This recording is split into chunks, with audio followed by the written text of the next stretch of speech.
Chapter 45. Then Joseph could no longer control himself before all those who stood by him, and he cried out, "Send everyone away from me." So no one stayed with him when Joseph made himself known to his brothers. And he wept so loudly that the Egyptians heard it, and the household of Pharaoh heard it. Joseph said to his brother, "I am Joseph. Is my father still alive?" But his brothers could not answer him, so dismayed were they at his presence. Then Joseph said to his brothers, "Come closer to me." And they came closer. He said, "I am your brother, Joseph, whom you sold into Egypt. And now do not be distressed or angry with yourselves, because you sold me here, for God sent me before you to preserve life. For the famine has been in the land these 2 years, and there are 5 more years in which there will be neither plowing nor harvest. God sent me before you to preserve for you a remnant on earth, and to keep alive for you many survivors. So it was not you who sent me here, but God. He has made me a father to Pharaoh, and lord of all his house, and ruler over all the land of Egypt.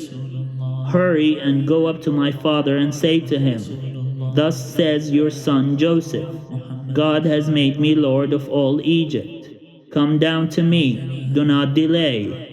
You shall settle in the land of Goshen, and you shall be near me, you and your children and your children's children, as well as your flocks, your herds, and all that you have.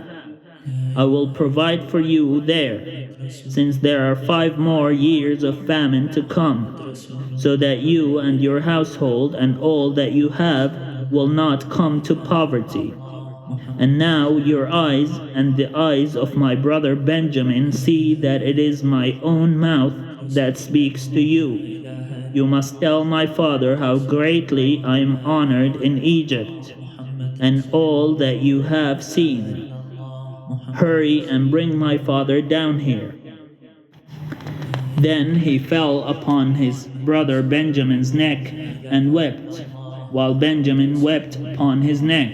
And he kissed all his brothers and wept upon them. And after that his brothers talked with him. When the report was heard in Pharaoh's house, "Joseph's brothers have come," Pharaoh and his servants were pleased. Pharaoh said to Joseph, "Say to your brothers, 'Do this.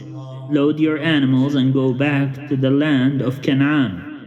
Take your father and your households and come to me, so that I may give you the best of the land of Egypt, and you may enjoy the fat of the land.' You are further charged to say, 'Do this. Take wagons from the land of Egypt for your little ones and for your wives, and bring your father and come. Give no thought to your possessions, for the best of all the land of Egypt is yours." The sons of Israel did so. Joseph gave them wagons according to the instruction of Pharaoh, and he gave them provisions for the journey. To each one of them he gave a set of garments, but to Benjamin he gave 300 pieces of silver and 5 sets of garments. To his father he sent the following: 10 donkeys loaded with good things of Egypt, and 10 female donkeys loaded with grain, bread, and provision for his father on the journey. Then he sent his brothers on their way, and as they were leaving he said to them, "Do not quarrel along the way." So they went up out of Egypt and came to their father Jacob in the land of Canaan. And they told him, "Joseph is still alive. He is even ruler over all the land of Egypt." He was stunned. He could not believe them. But they told him all the words of Joseph that he had said to them.